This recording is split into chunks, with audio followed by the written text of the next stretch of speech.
బయటి వాళ్ళు ఎవరు రాకుండా నువ్వు గట్టిగా కాపలా కాసేటప్పుడు మరి ఇంట్లో ఉన్న డబ్బులు ఏమవుతాయి? ఇంట్లో వాళ్ళే కదా ఎవరో ఒకరు తీసుండాలి. దీనికి సమాధానం చెప్పు.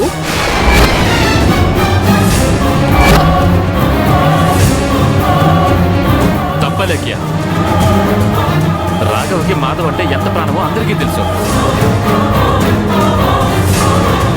తనకేదో ప్రమాదం అంటేనే వచ్చానని మాధవ్ చెప్తున్నాడు.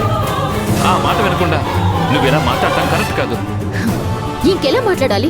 బయటి వాళ్ళెవరూ రాకుండా అతను కాపలా ఉన్నప్పుడు డబ్బులు ఏమైపోతాయి? ఎవరు తీసుకెళ్తారు? ఒకటి తనైనా తీసుండాలి, లేదా మనలో ఎవరైనా తీసుండాలి.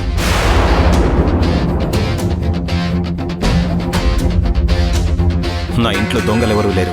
దొంగతనాలు చేయాల్సిన అవసరం ఎవరికీ లేదు. బయట నుంచి ఎవరూ రారు. నువ్వు కాపలా ఉన్నాను అంటున్నావు. మరి ఆ డబ్బులు ఏమైనట్టు? ఎవరు తీసినట్టు?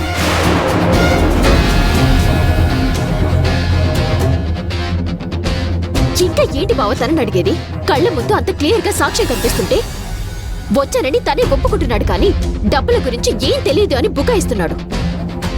బాగిలి దాకా వచ్చినవాడు ఇంట్లో ఎవరికి కనిపించకుండా ఎవరికి చెప్పకుండా బయట నిలబడాల్సిన అవసరం ఏమొచ్చింది?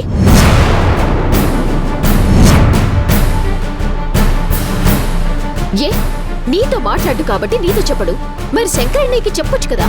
పోనీ వాళ్ళ నాన్నకి చెప్పొచ్చుగా. ఈయనొక్కడే బయట ఉండి నిన్ను కాపాడాలని చూశాడంట. అది మనం నమ్మాలంట.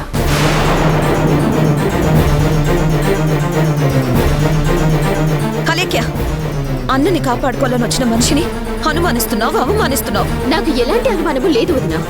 ఆ డబ్బులు ఖచ్చితంగా మాధవి తీసుంటాడు.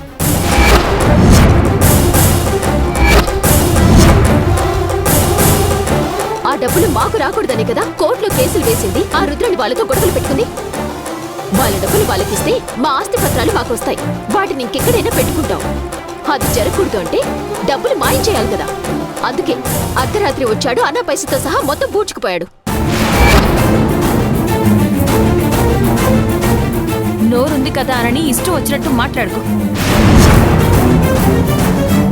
డబ్బులే కావాలనుకుంటే అర్ధరాత్రి మీ ఇళ్లపై పడి దొంగతనాలు చేయాల్సిన కర్మ మాకేం పట్టలేదు.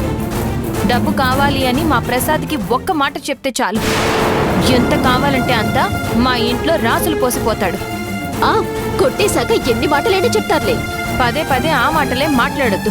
నీ భర్తనంటే నీకెలా కోపం వస్తుందో నా భర్తనంటే నాకు కూడా అలాగే కోపం వస్తుంది.